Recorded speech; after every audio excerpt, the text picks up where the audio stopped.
Hi everyone, welcome to week 4 of our online competitive marketing strategies class. I'm going to talk about chapter 6 today, which has to do with the marketing program. By the way, if you have an opportunity to work in marketing, it's a very, very interesting field. It's highly competitive. Sometimes your colleagues will be highly competitive people, but it's a really, really interesting field. You can't really rest on your laurels. You always need to be doing new and interesting things, but especially for creative people, working in marketing and product management is very, very fun.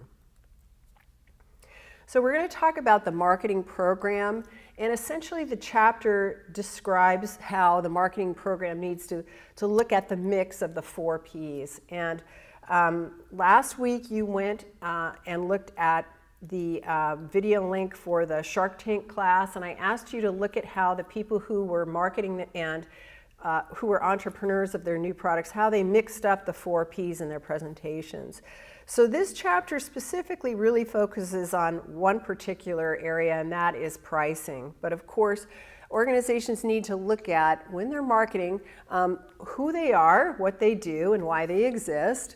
And for purposes of marketing, what is it that they're actually selling? Are they selling a consumer product? Are they selling to other businesses, business-to-business marketing? Or are they selling a product or a service? So of course they need to look at anything from gasoline to tax services. And your chapter on pages, I think 152 and 153, gives you some examples of the different types of products and services out there that manufacturers would need to market. But one of the aspects of the 4 Ps is the whole area of pricing. And pricing is really exciting. In some ways, it's like one of the easiest things to work on because you can just set a price, but it has lots of different factors to it. And it's important that not only within the marketing group, but working with finance and many different departments, that the organization consider what their pricing objectives are. Now, what type of product are you selling if you're selling a product? And of course, manufacturers need to think about a lot of different types of issues when they're selling products. So they need to look at the overall scope of the types of products that they're selling. Do they have a lot of different products? Do they have something where they can create different products but use similar packaging and in effect then create economies of scales? But all of these things go into how they're selecting the products and how they're going to manufacture and market them. So packaging is important. Are things standardized in terms of the way that the products are sold?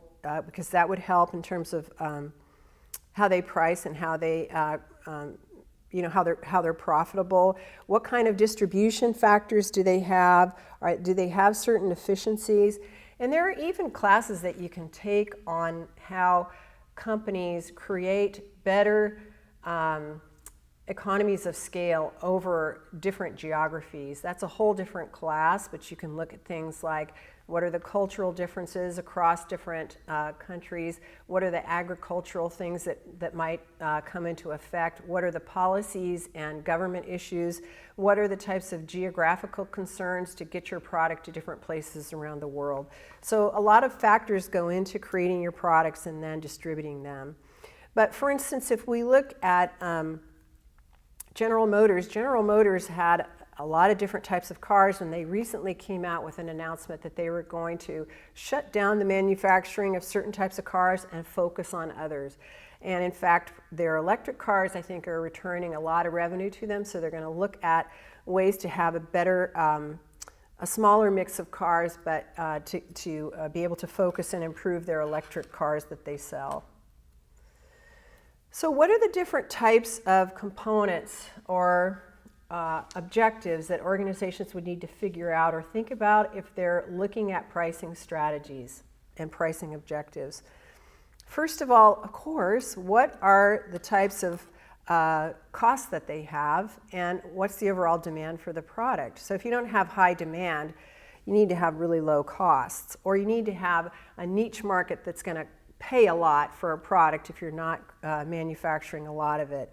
You also need to think about, when you're creating marketing strategies combined with your pricing strategies, what the customer values about the product. And that can dictate how much you charge, what your price would be. And then, of course, that dictates how you're going to communicate and brand or put promotional programs together for the product. Of course, you also need to think about the types of things that have to do with revenue and revenue generating products. You know, you've probably heard of cash cow products versus, products that don't return a lot of income to the organization.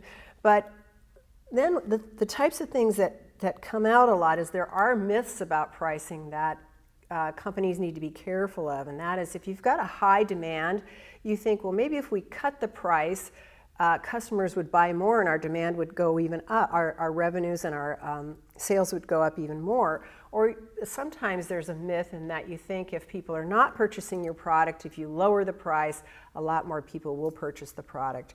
And unfortunately, price is not always the best indicator of why someone purchases a product or not. So objectives for pricing are really, really key. This slide is hard to read, but there's a couple of different aspects here, and this is also taken directly from your book, so you can take a look at the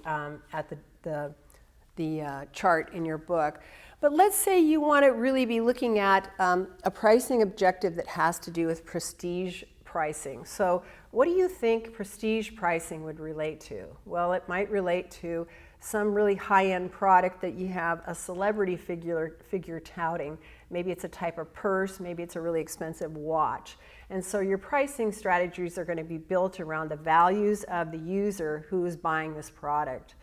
Another factor that we did when I was working on the diagnostics analyzers is at first we had profit-oriented pricing. We offered our product only for sale. There were no discount, like you buy a certain number of test kits, you get a better discount or price on your product.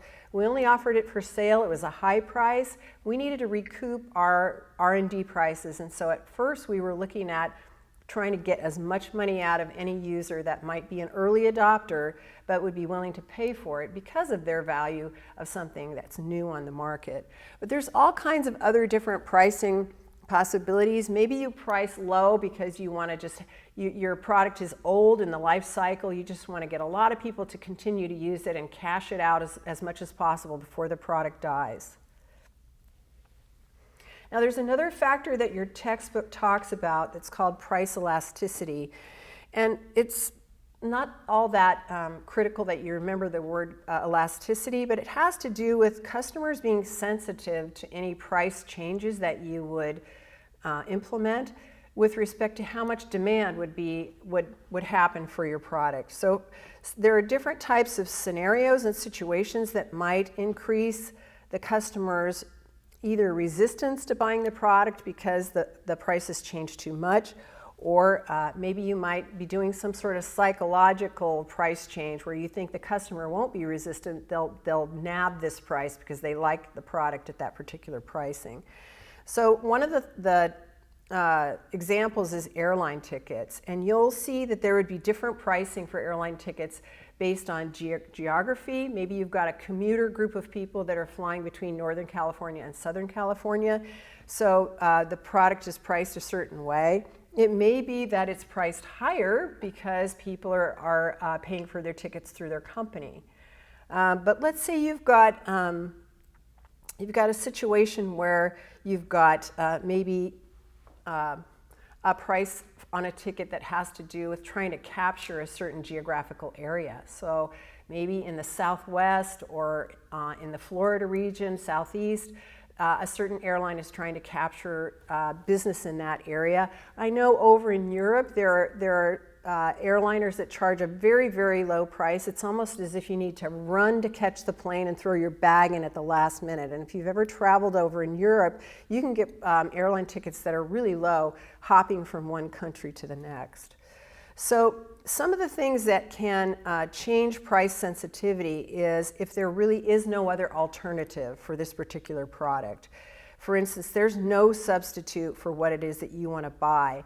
So you're not going to worry about the price because you need that, you perceive that you need it, or it is a want, and you're going to purchase that at whatever price it might be. So for instance, maybe there are extreme differences between, I don't know what it might be. Let's say you go into the grocery store and you see a pound of coffee that's $25 and you've heard a lot of good things about it, or you've seen, I don't know, somebody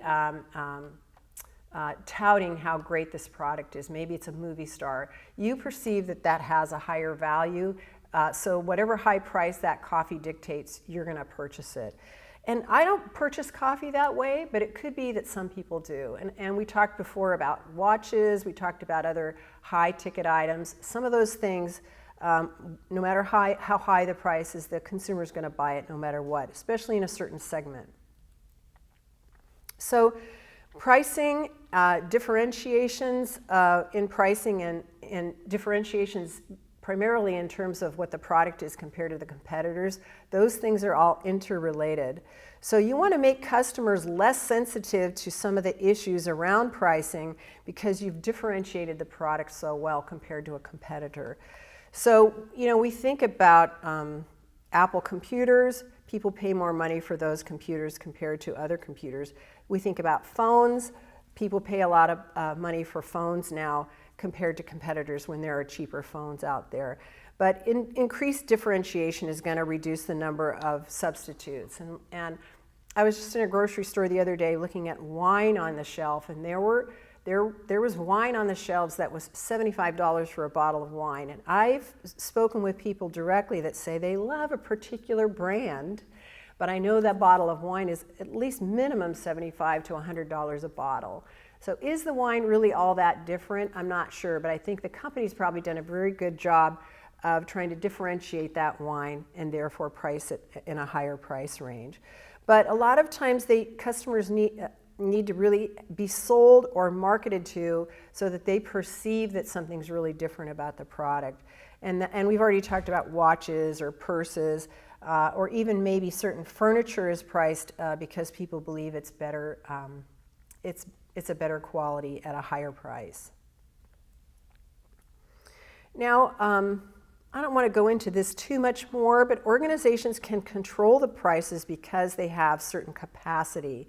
So for instance, you might have a price for a ticket that goes with a cruise, and the organization is going to make their airline ticket higher no matter what, or maybe it's lower because it's bundled with all of the other aspects and amenities that go along with a particular vacation package.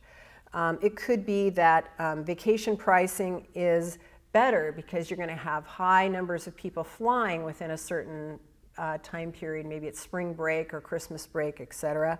So it depends on how the organization would look at certain time frames, but also if they have a limited number of seats, they can price based on that. So if you don't get a ticket to go to Florida in the spring, or if you're concerned about it because of high traffic, you might actually spend more for an airline ticket then. So we already talked about this too, but you can have base pricing strategies, or you can basically change your strategies based on the type of product and the market that you've segmented that you're selling to. So we talked about prestige pricing. We've also talked in previous presentations about how Walmart or Target would price based on what they call an everyday low price. So pricing strategies can depend on what the company focuses, the company orientation and product. And of course, Walmart is a big store that's going to sell lots of different products, but they basically survive because they sell a lot of product in a higher volume. There are other things that organizations can do to establish pricing, such as promotional discounting. Things go on sale right before Christmas or right after Christmas.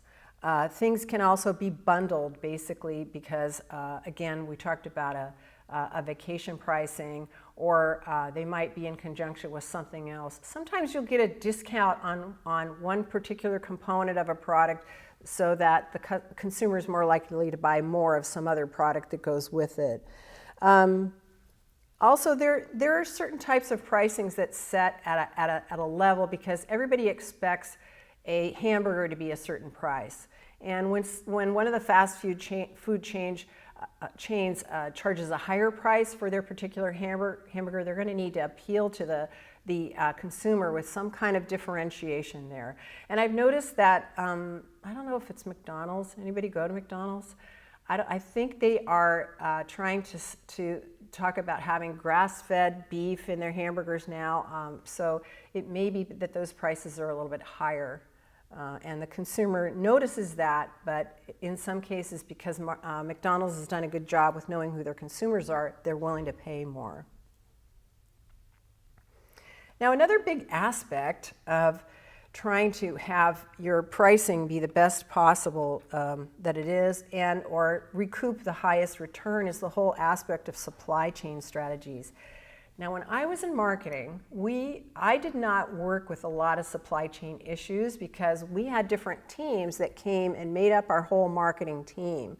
So there were 3 or 4 product managers in marketing, but we always had to work with our operations team.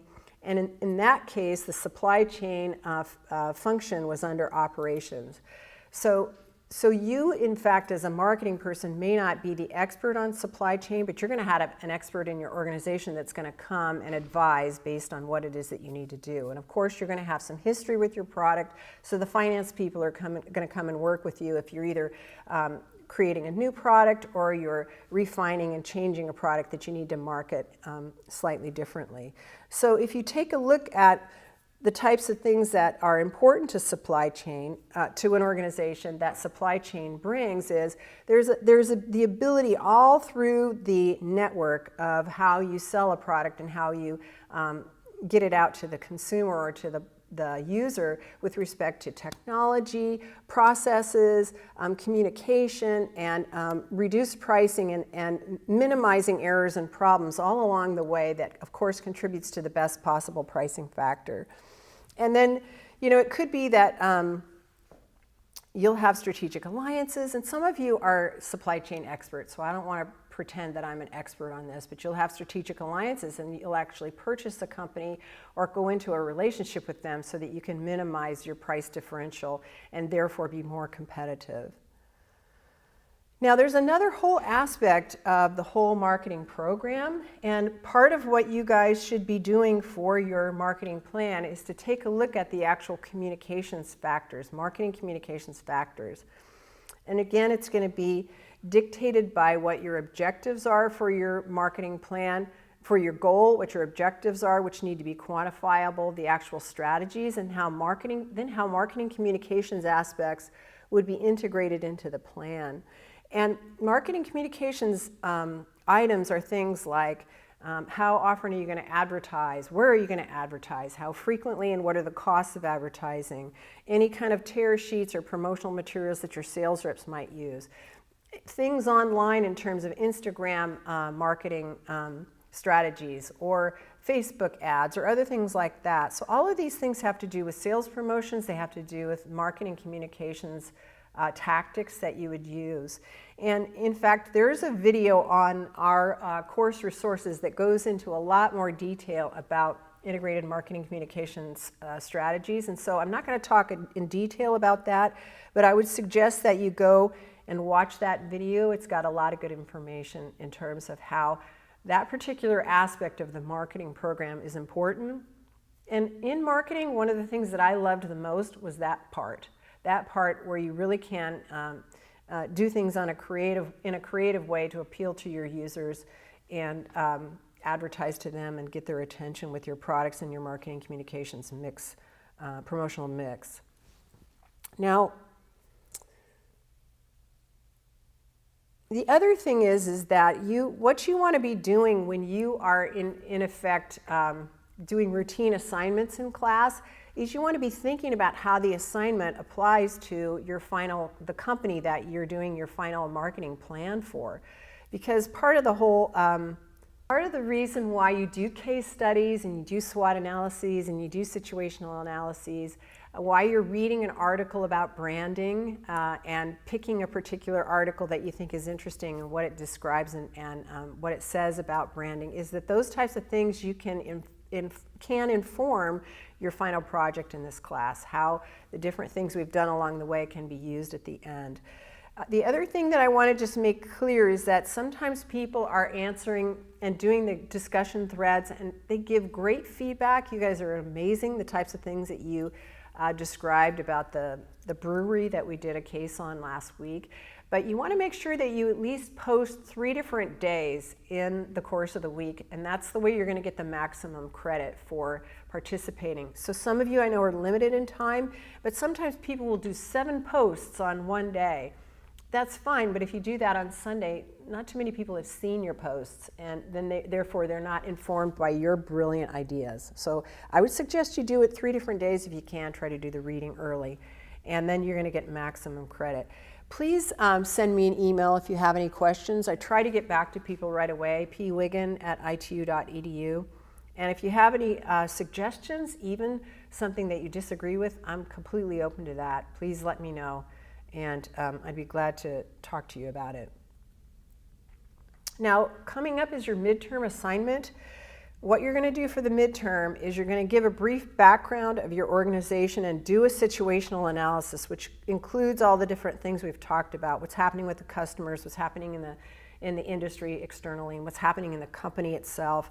Do your strengths, weakness, opportunities, and threats. And from this, really think about and analyze what's happening to your company, develop a main problem that's going on with your organization, and then write